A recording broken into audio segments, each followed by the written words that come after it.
Assalamualaikum warahmatullahi wabarakatuh. Apa kabar semua?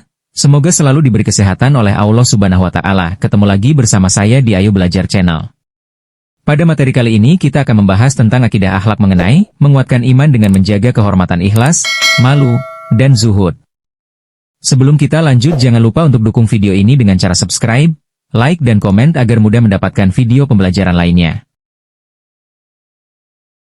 Adapun tujuan pembelajaran pada materi kali ini adalah 1. Menjelaskan pengertian menjaga kehormatan, ikhlas, malu, dan zuhud.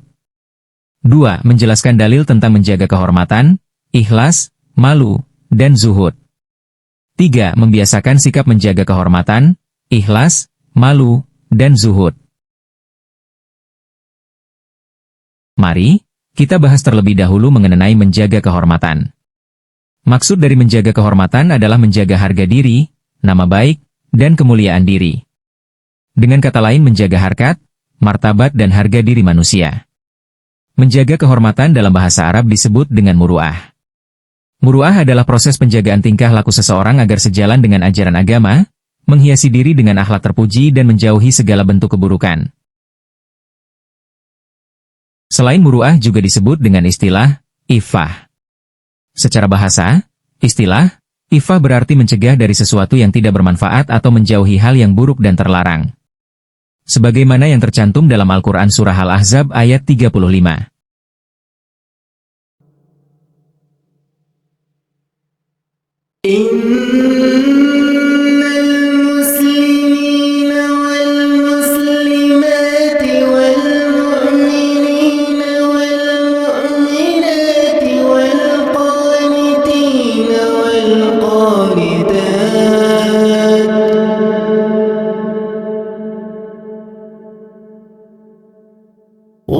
والصادقين والصادقات والصابرين والصابرات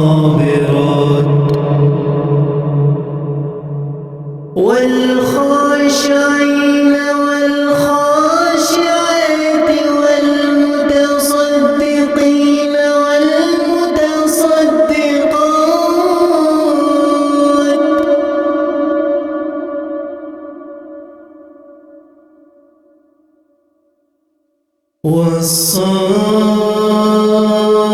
والصائمين والصائمات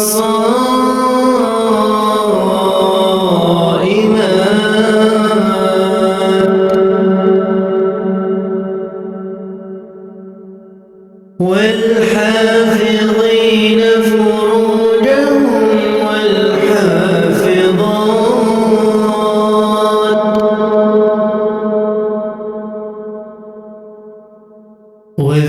والذاكرين الله كثيرا والذاكرات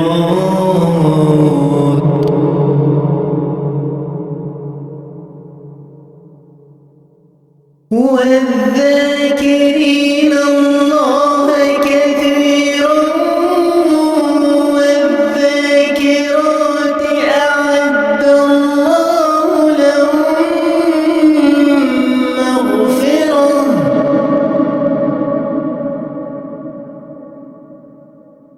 أعد الله لهم مغفرة وأجرا عظيما. صدق الله العظيم.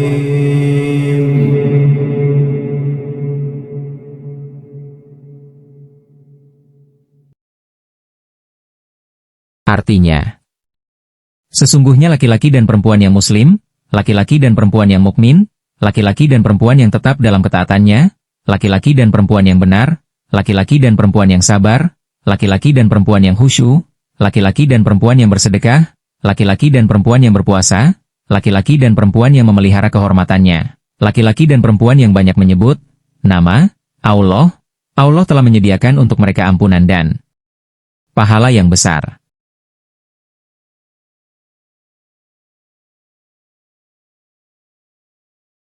Jenis-jenis muru'ah.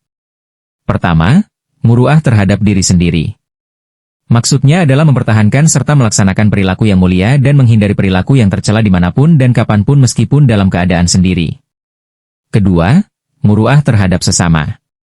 Maksudnya adalah menjaga perilaku yang mulia dan menghindari perilaku yang tercela kepada orang lain baik di lingkungan keluarga, sekolah, dan masyarakat. Ketiga, muru'ah terhadap Allah Subhanahu wa Ta'ala. Maksudnya merasa malu kepada Allah Subhanahu wa Ta'ala, sehingga membuat seseorang untuk selalu melaksanakan semua perintahnya, menjauhi semua larangannya, dan merasa malu apabila berbuat bermaksiat kepadanya. Contoh dari sifat muru'ah. 1. Menjaga perkataan dengan tidak mengejek teman ataupun berkata kasar. 2. Menggunakan pakaian yang mencerminkan syariat Islam bukan menggunakan pakaian yang menampakkan lekuk tubuh. 3. Menjauhi pergaulan bebas dan zina. 4. Menjauhi makan dan minuman yang haram. 5. Mempergunakan harta di jalan yang baik. Di antaranya bisa dengan 6. Bersedekah, menyantuni anak yatim, memberikan beasiswa. 7. Tidak menyalahgunakan jabatan yang dimiliki. Selanjutnya perilaku ikhlas. Kata ikhlas dari bahasa Arab. Secara bahasa kata ikhlas berarti murni, tidak bercampur, bersih, jernih, mengosongkan dan membersihkan sesuatu. Ikhlas berarti suci dalam berniat, bersihnya batin dalam beramal, tidak ada pura-pura, lurusnya hati dalam bertindak, jauh dari penyakit ria, serta mengharap ridha Allah semata. Selanjutnya perilaku ikhlas. Kata ikhlas dari bahasa Arab. Secara bahasa kata ikhlas berarti murni, tidak bercampur, bersih, jernih, mengosongkan dan membersihkan sesuatu. Ikhlas berarti suci dalam berniat, bersihnya batin dalam beramal, tidak ada pura-pura, lurusnya hati dalam bertindak, jauh dari penyakit ria, serta mengharap ridha Allah semata. Bismillahirrahmanirrahim.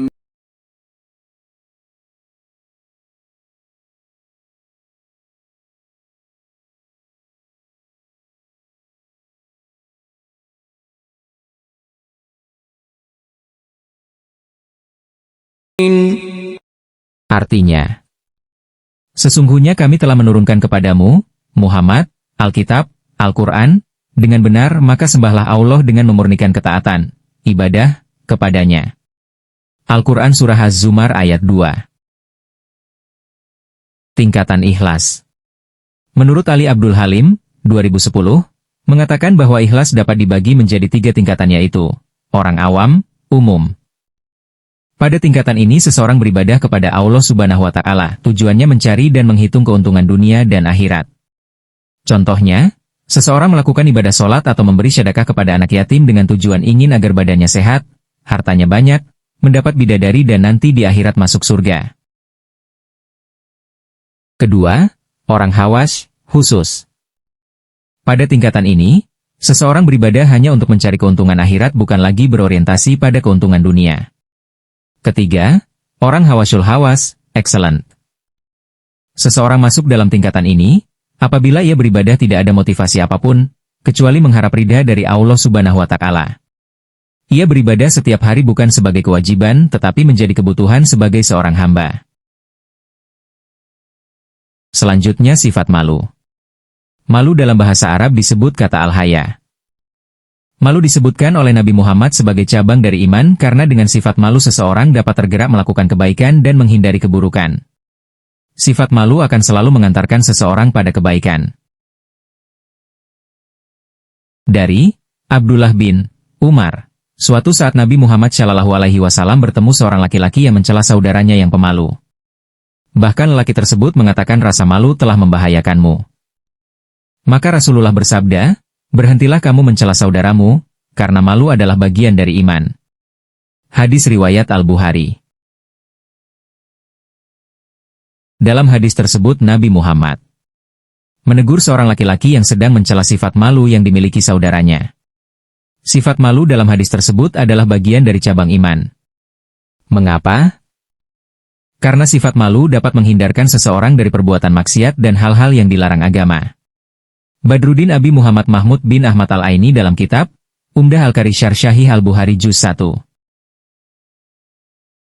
Pembagian malu. Badruddin Abi Muhammad Mahmud bin Ahmad Al-Aini dalam kitab Umdah Al-Qari Syarh Syahih Al-Bukhari Juz 1, pertama, malu naluri, garizah, yakni sifat malu yang Allah ciptakan pada diri hamba sehingga mengantarkan hamba tersebut melakukan kebaikan dan menghindari keburukan serta memotivasi untuk berbuat yang indah. Kedua, malu yang dicari dilatih, muktasab. Sifat malu ini ada kalanya bagian dari iman, seperti rasa malu sebagai hamba di hadapan Allah pada hari kiamat, sehingga menjadikannya mempersiapkan bekal untuk menemui Allah di akhirat nanti. Perilaku zuhud. Zuhud secara bahasa berarti sesuatu yang sedikit, tidak tertarik terhadap sesuatu dan meninggalkannya. Jadi, zuhud berarti meninggalkan dari kesenangan dunia untuk lebih mementingkan ibadah.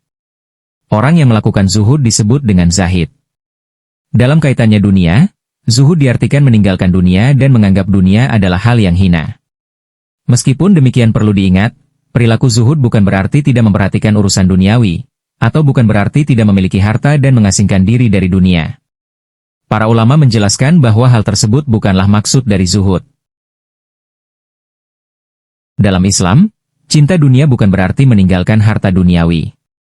Imam Ghazali dalam kitab Ihya Ulumuddin menjelaskan bahwa zuhud bukan berarti meninggalkan harta duniawi. Perilaku zuhud adalah seseorang mampu mendapatkan menikmati dunia tanpa menjadikan dirinya hina, tanpa menjadikan nama baiknya buruk, tanpa mengalahkan kebutuhan rohani dan tanpa menjadikannya jauh dari Allah. Dengan demikian, zuhud bukan dilihat dari pakaian atau harta apa yang dimiliki seseorang, tetapi terkait cara memperoleh harta dunia dan menyikapi harta tersebut sesuai tuntunan agama, seperti mencari harta secara halal. Harta yang dimiliki tidak menjadikan seseorang sombong dan jauh dari Allah. Sampai di sini dulu materi kita kali ini, semoga bermanfaat untuk sahabat guru dan peserta didik. Mohon maaf apabila ada kesalahan dalam pengetikan atau pengucapan. Jangan lupa untuk dukung video ini dengan cara subscribe, like dan komen agar mudah mendapatkan video pembelajaran lainnya. Wallahul muwaffiq ila aqwamit thoriq. Assalamualaikum warahmatullahi wabarakatuh.